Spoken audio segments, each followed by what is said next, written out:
Cœur de va. Oui. Chouchou. Chouchou. Oui. Comment ça va mon cœur? Bonjour, je m'appelle Mila, j'ai 23 ans, je suis psychologue et j'ai un handicap moteur de naissance.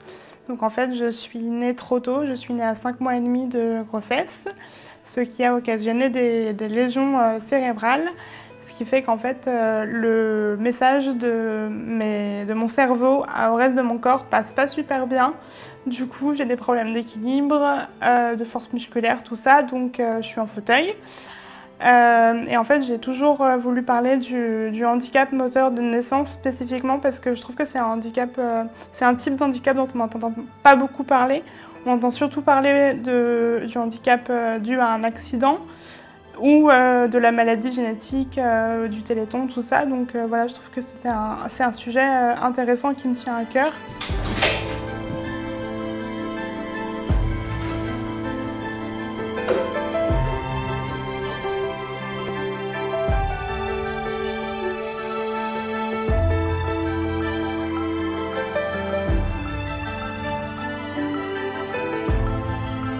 Alors du coup, aujourd'hui, je vais dans un collège pour parler à des élèves de 4e de moi, de mon histoire et de ce que c'est que de vivre avec un handicap pour moi au quotidien.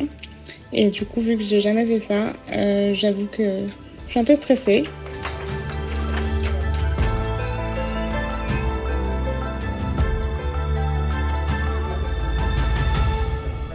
Il paraît qu'ils sont gentils, donc voilà, j'ai quand même hâte. Rangez-vous, c'est une bonne impression.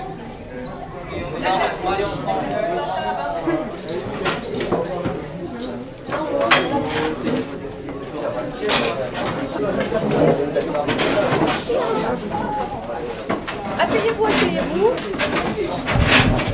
Alors, voilà, je vous présente Mila, qui va se présenter toute seule. Du coup, bonjour. Donc j'étais une ancienne élève de Madame Mazzoni en 4e. Je suis psychologue, donc voilà, je reçois des patients dans mon cabinet, tout ça. Et puis aujourd'hui, je vais vous parler un petit peu du handicap, de mon handicap et de mon vécu avec ce handicap du coup. Voilà, parce que je pense que c'est important que les jeunes soient un peu connaissent un peu ces sujets-là, surtout parce qu'en fait c'est vous qui allez plus tard interagir avec nous, interagir avec vos camarades qui sont peut-être handicapés. Vous allez aussi parler peut-être à vos parents, à vos amis. Et en fait c'est vous qui allez éduquer les autres. Ensuite moi je vous donne des informations, puis c'est vous ensuite qui allez m'aider à changer un peu les choses par rapport au handicap et à comment on est traité dans la société et comment on nous perçoit. Voilà. Les questions qu'on peut avoir même dans la rue, par exemple, moi il y a des personnes qui viennent me voir dans la rue, et puis, mais des adultes, pas des enfants. Les enfants ça me dérange jamais, les enfants c'est-à-dire plus jeunes que vous et votre âge et jusqu'à à peu près, je dirais, 16 ans, je me dis oui, c'est normal qu'on me pose des questions à cet âge-là parce que on n'a pas l'habitude de voir ça et puis on n'a pas forcément les codes sociaux de se dire faut pas vraiment poser ce genre de questions. Il y a des personnes par contre des personnes adultes qui vont me poser des questions du style est-ce que tu sens tes jambes? Donc ils viennent me voir dans la rue, ils me disent pas bonjour et puis ils me disent est-ce que tu sens tes jambes? C'est la première question qu'ils me posent. Ça c'est un peu étrange. C'est-à-dire que si c'est dans une conversation où on a commencé à parler, on parle d'autre chose et puis ils s'intéressent à mon handicap et puis ils me posent des questions, là ça va, mais en fait c'est la manière de poser les questions qui est surtout dérangeante. C'est pas les questions en elles-mêmes, j'accepte un peu toutes les questions, c'est juste la manière dont on me les pose.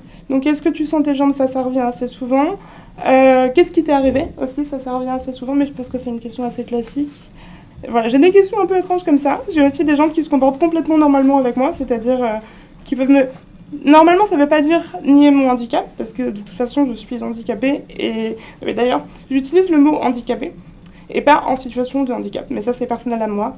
Parce que, pour moi, le mot handicapé n'est pas un gros mot. Et du coup, si on dit en situation de handicap, pour moi, ça fait un peu comme si utiliser vraiment le mot handicapé, c'était un peu une insulte ou un truc comme ça, ce qui n'est pas le cas. Enfin, moi, je trouve que ça n'est pas le cas.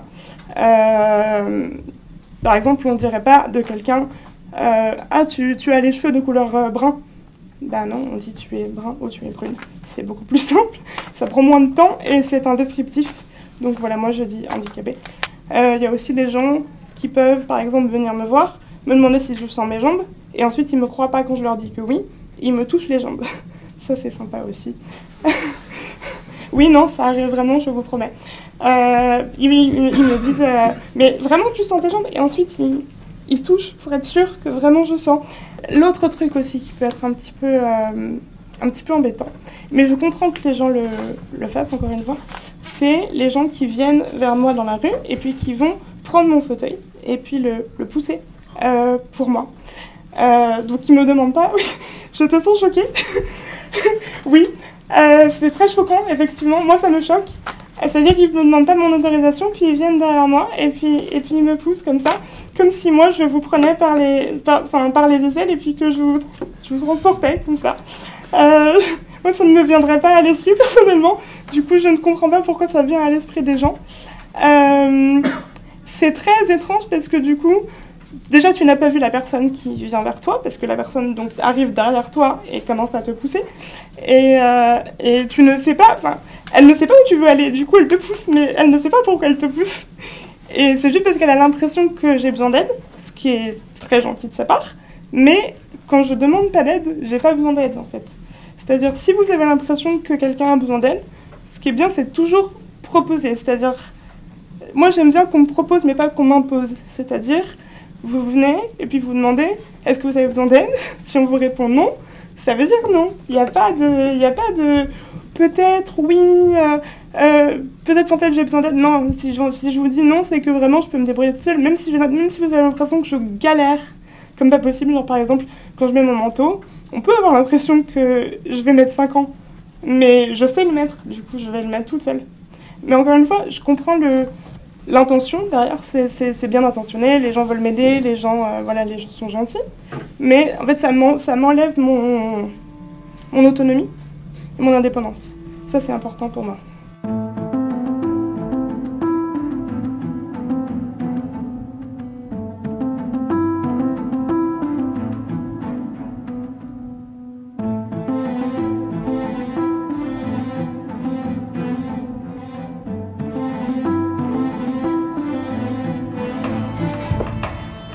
Une petite leçon. C'est important.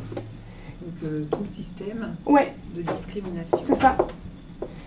C'est l'idée même que en fait, les personnes handicapées sont inférieures aux personnes valides. Donc c'est cette idée-là. Et ça va être lié à des valeurs. Donc c'est-à-dire, par exemple, on va penser que les personnes handicapées sont tristes, sont misérables, sont pas capables, alors que les personnes valides sont heureuses, sont indépendantes, sont autonomes. C'est tout ce système-là de valeurs qui est en place. Et ça, c'est une chose qui est tellement ancrée dans les sociétés qu'on ne s'en rend pas vraiment compte, en fait, souvent. Et que ce soit tout ce qui est lié au bâtiment, comme je vous ai expliqué, ou les choses qu'on me dit dans la rue, tout ça, c'est le validisme, en fait. C'est le même système. Et en fait, ce validisme-là, quand on le vit au quotidien et qu'on le vit vraiment tout le temps, on finit par l'intérioriser. Donc c'est-à-dire qu'en fait, à force de vivre du validisme au quotidien, on finit par se dire mais si les gens pensent que je suis triste, que c'est horrible ma vie, parce que souvent par exemple j'ai eu des phrases du style si j'étais toi, je me suiciderais.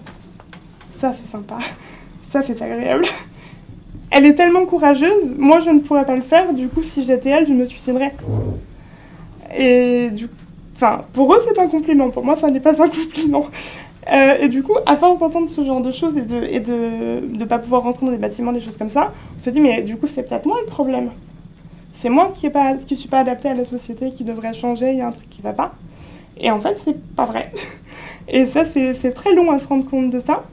Et en fait donc ça vient aussi, ça commence à aller mieux parce que le modèle du handicap a changé. C'est-à-dire qu'avant on pensait, ça s'appelle le modèle médical du handicap, On pensait que le handicap était lié au corps de la personne, au corps déficient de la personne. Donc on se disait, ok, handicap, c'est le corps de la personne, il y a un truc qui ne va pas et c'est ça le handicap. Maintenant, on se dit, il y a un modèle social du handicap qui dit, le handicap, c'est l'interaction entre une personne et son environnement qui n'est pas adapté. Donc ça prend plus en compte le fait que dans la société, il y a un truc qui ne va pas.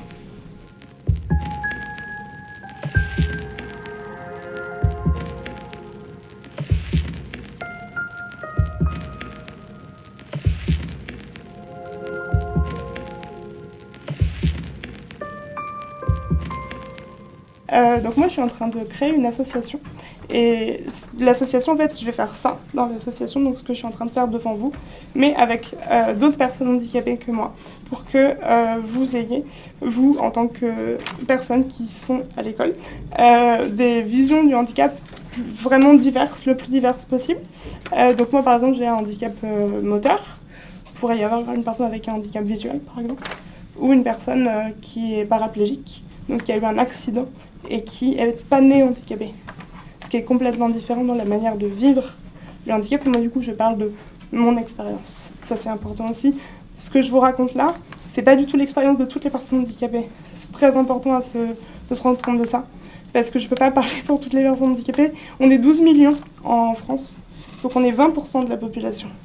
C'est beaucoup de gens. Et aussi, et ça, on ne se rend pas vraiment compte. Toutes les personnes peuvent... C'est un peu triste, mais c'est vrai.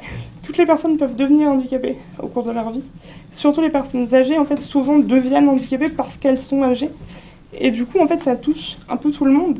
Du coup, c'est pour ça que je vous en parle aussi aujourd'hui. C'est parce que ça vous concerne, en fait. Dans un sens, ça vous concerne. Vous pouvez... Je ne sais pas si vous avez des membres de votre famille qui sont peut-être handicapés. Peut-être que vous en avez. Et voilà, le but, après, c'est que vous m'aidiez à transmettre ce message-là à d'autres gens, le plus de gens possible, et qu'on change un peu la société tous ensemble. Quoi. Je suis très optimiste, mais je pense que c'est possible. Voilà. Merci beaucoup de m'avoir écouté.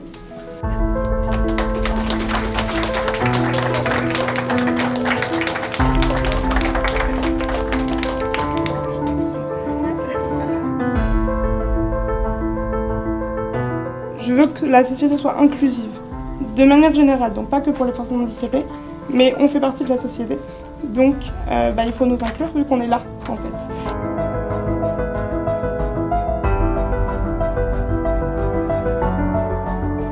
C'est aussi pour ça que je suis devant vous, c'est souvent on ne voit pas les personnes handicapées, parce que les lieux ne sont pas accessibles, et du coup on ne sort pas, et du coup vous ne nous voyez pas. Et du coup, vu que vous ne nous voyez pas, quand vous nous voyez, vous vous dites « Ah mais qu'est-ce que c'est, qu'est-ce qui se passe ?» Mais en fait, si on nous voyait plus souvent, ça serait même pas un sujet.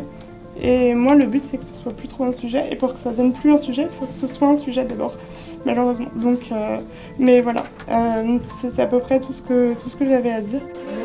Merci.